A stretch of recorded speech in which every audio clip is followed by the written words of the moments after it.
Hi, it's video 2. Really hoping this one makes it also online, let's say.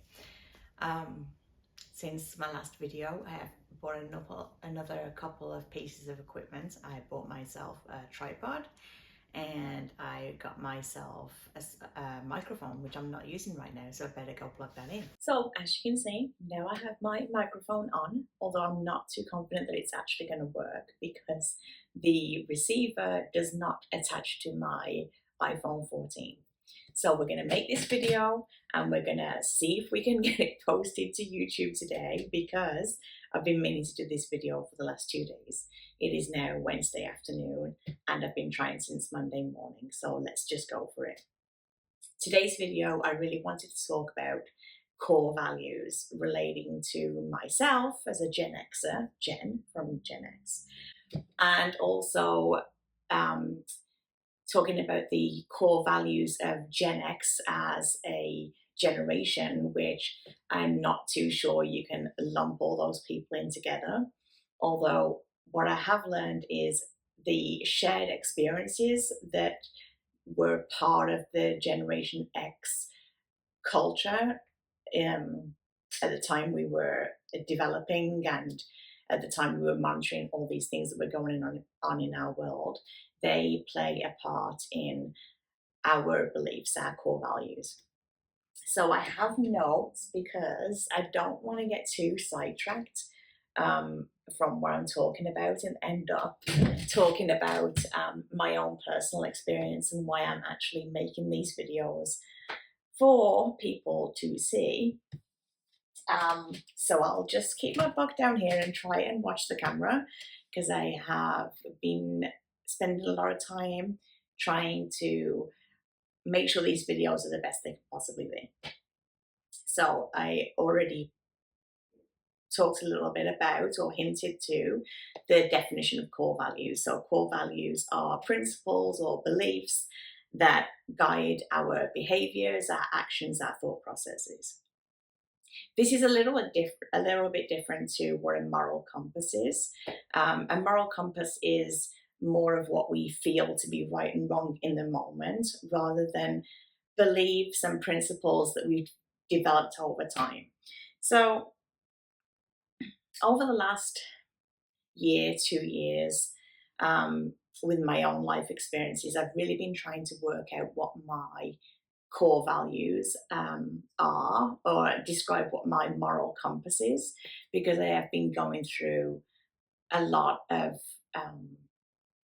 emotional issues related to the fact that I feel that my morals are being, that I'm going against my own morals, that what I'm seeing more so goes against my own moral values. What I've learned is our moral compass is really hard to define. It's really hard to put words on it. Our moral compass basically just tells us good or bad, right or wrong. But it doesn't allow us to describe why something is right or wrong. When something is right, we have integrity. When something is wrong, we feel that it's unethical or it shouldn't be happening. But it's hard to describe why in a logical fashion, because often you are caught up in the moment and you're responding to situations around you. When I did my search online for Gen X core values, I came up with 10 core values that were common amongst this generation. So the first one was character. So I guess that means we have uniqueness, strong beliefs, and quirky, maybe. The second one is manners. So I feel that that's like a throwback to the previous generation, that, you know, you would listen and respect other people, especially people who are older than you or in a respected profession. You would have manners around them. You would listen carefully. You would say please and thank you.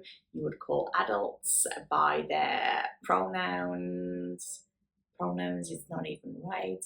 You'd call them by their title, Mr. or Mrs., Doctor, Professor. going a little bit out now, but manners, yeah, I can see that. The third one is morals. I don't know if you can call that a core value, or I guess it pertains to people being authentic to their own beliefs of right or wrong. Common sense was a core value of Gen X. I can appreciate that, although I haven't really had a lot of common sense. Um, in my mind is a little more um, out there and like last minute. Trust is a big one. Trust is in there. Trust is something that I would consider a core value. Class is definitely something which has been a core value for me, something more like hierarchical.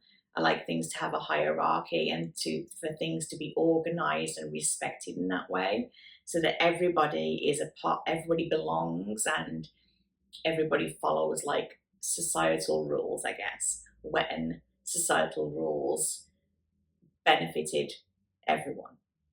Um, Respect, look at that. Respect all comes in as its own core value for me. It's all tied together with trust and class and morals and manners and character.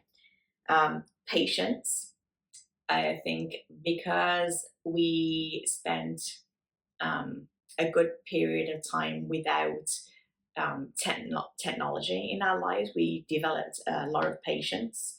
We would have to wait for things. Things didn't come instantly. There was no instant gratification. We had to wait a lot of the time. Integrity, yes, definitely a core value that we should be true to ourselves and we should do the right thing wherever possible. And love. Um, Love is something I struggle with because my definition of love until recently was that it was held only for those in your very, very close circle, your family, and somewhat your friends. But I felt that love really was only for mom and dad, brother, sister, husband, wife. That's something that I'm starting to move away from. I also did find a really in-depth core values sheet. I put it together in my own table, but you can pull these off. I pulled this one off Google, and a lot of the core values are circled fall into those main categories we just talked about.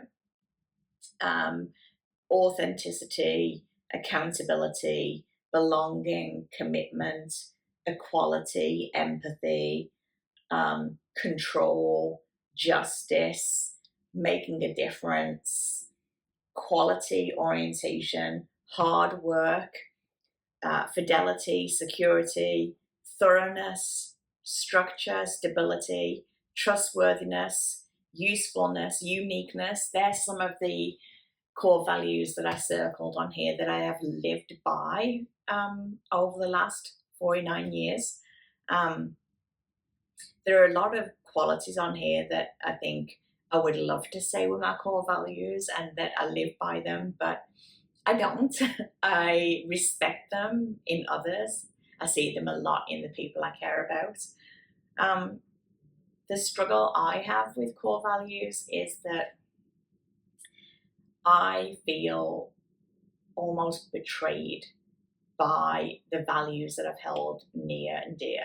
I feel that um, me having those core values was not valuable to others, and that it was really hard for me to live those values with the mindset that I have come to recognize as a fear mindset and a scarcity mindset. So scared that I won't have it, I won't achieve things, um, that there's not enough success for everybody. Um, I don't really want to get into any more negative feelings. I feel that a fear and scarcity mindset are really common in people, and that those mindsets cause a lot of unnecessary pain. What I am believing now is that all of these core values and these beliefs that we hold firm to ourselves actually can hold us back from moving forward and developing a new reality. I am creating a new reality for myself because I cannot go on and live the second half of my life with the same values um, and core beliefs and the same moral compass that I've had for the last 49 years. I feel that those values, my moral compass, causes me a lot of pain, unnecessary pain. What I'm really trying to do is to respect that every individual is unique. We have our own unique experiences and how we perceive things happening in the world. But there is also some shared experience that we can reflect on and try and understand how other people who are around at the same time, at similar times in their development, were influenced similarly. For Gen X, there were four major categories of events that happened all over the world while we were being raised that would have influenced our thought processes and upbringing. Okay, full disclosure, I think I do hide things pretty well, but I have been feeling very down the last few days and struggling to um, sound happy, and lots of negative thoughts coming through, trying to stop me from being myself. I am going to keep pushing through.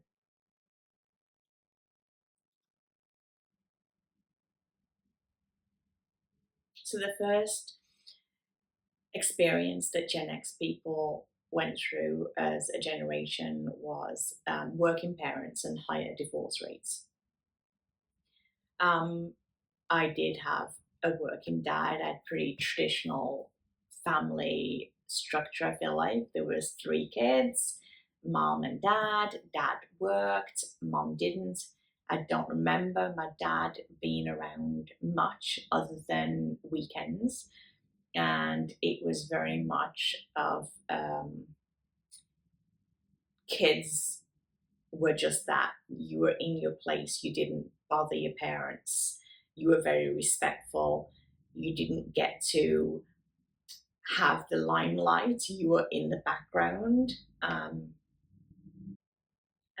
Higher divorce rates absolutely affects me, as many of the people that I am that are in my life. My parents got divorced when I was 11, and at that time, um, we were on benefits to take care of us. And my mom did actually get a few low paying jobs during that time frame when I was an older kid.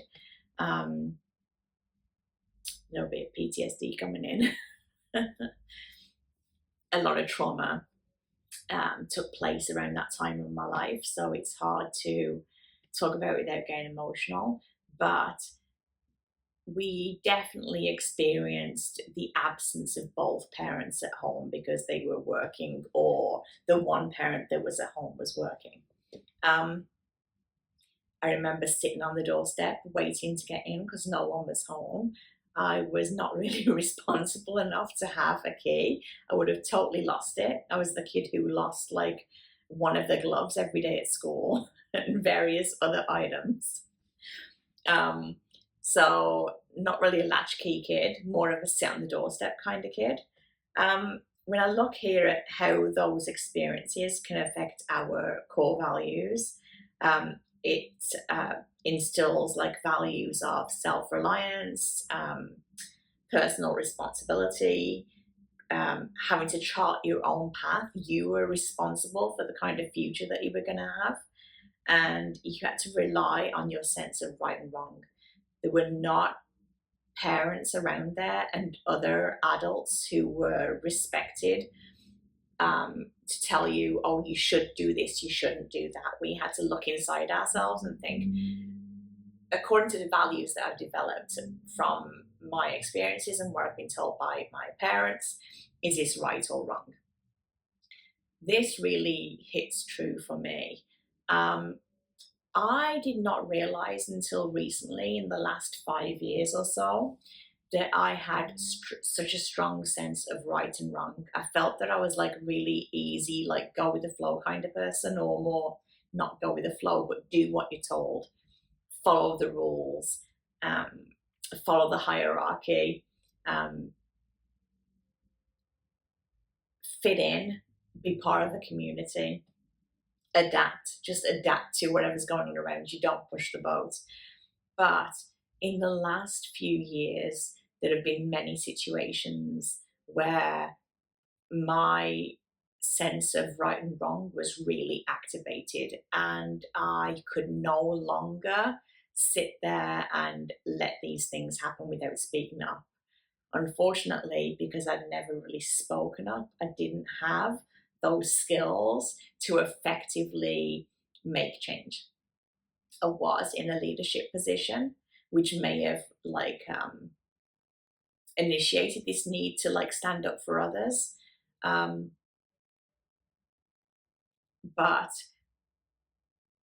I really didn't realize that my own sense of what I thought was right, what I thought was wrong, would be as strong in me as it is. The other thing that our generation went through was a lot of political and economic changes during our formative years. I was raised in England, if you couldn't already tell. Now I'm in Canada. Yay, love being Canadian. During my formative years, I won't go in and out of the political and economic changes because that really isn't my thing. And although I sound a bit flat now because of my mood being, seeing me talk about politics and economics, you really would immediately switch off. So there were various situations all over the world, but our experience of politics and economy left us very skeptical of institutions. And we very much rely on honesty and transparency to make our own ethical decisions.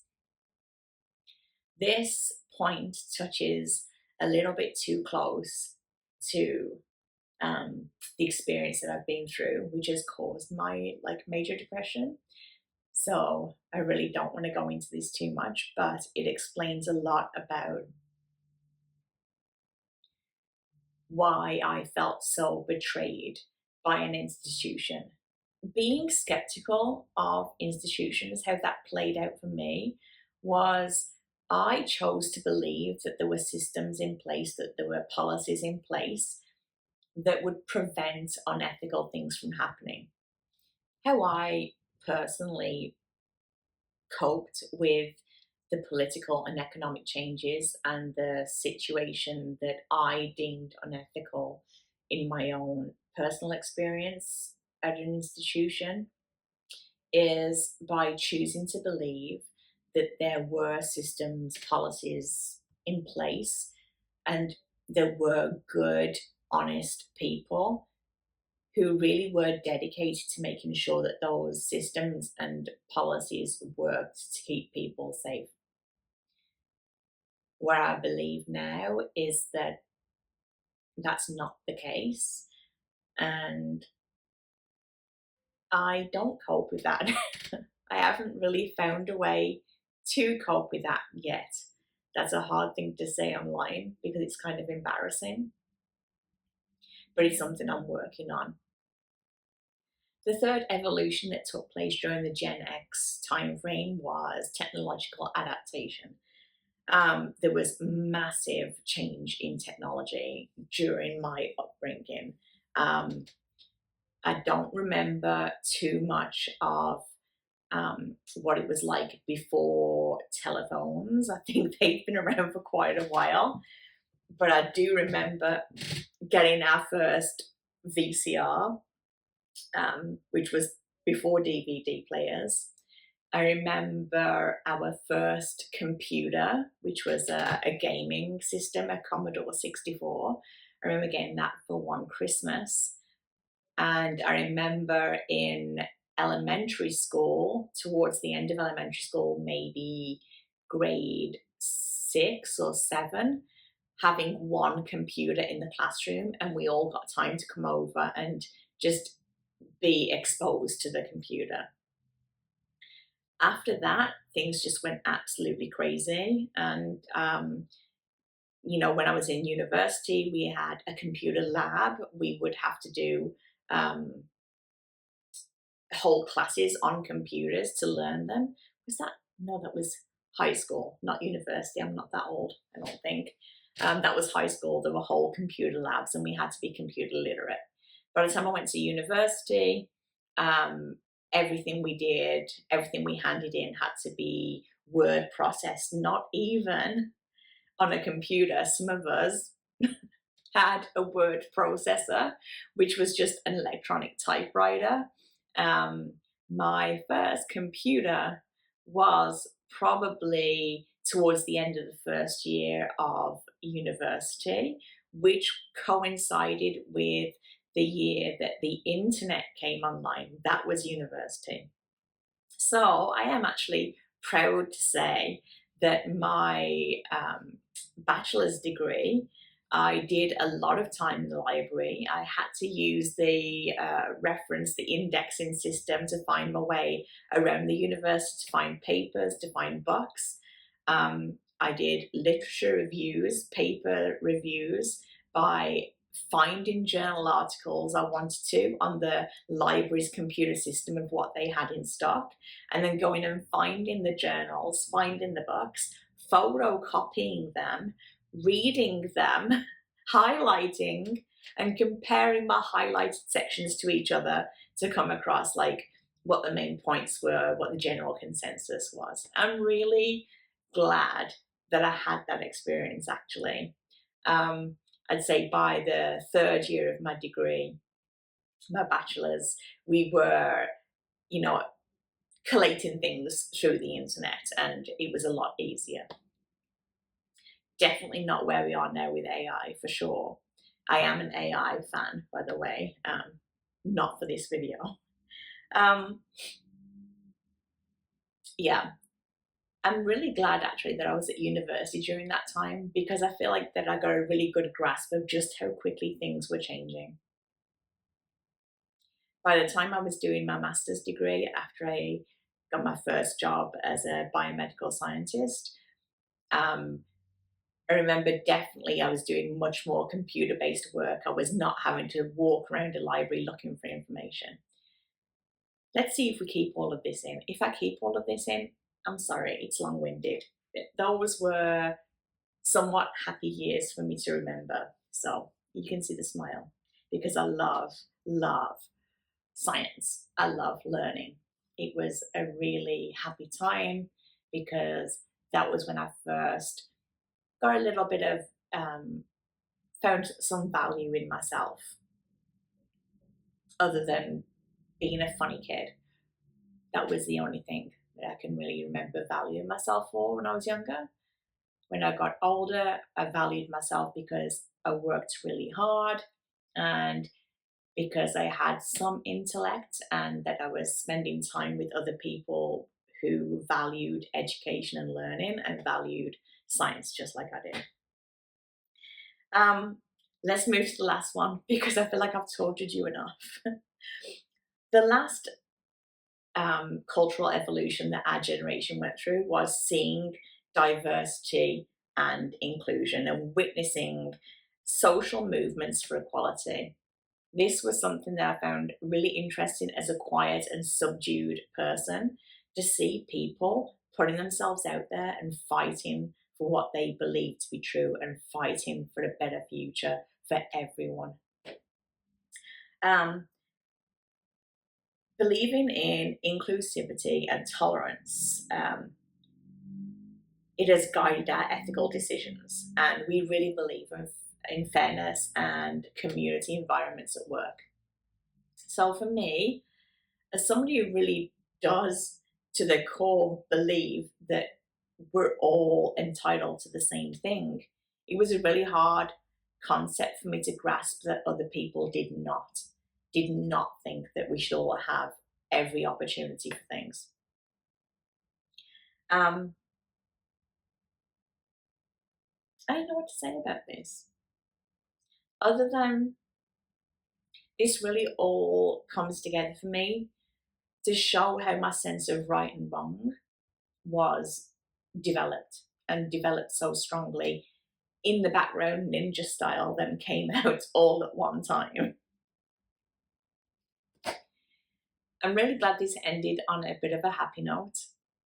I really hope that seeing someone go through these core values and having a similar basis of core values gives you some sense of belonging and community, and helps you feel validated and important, because you are really important, and I am really important, and we don't always feel that way. See you next video.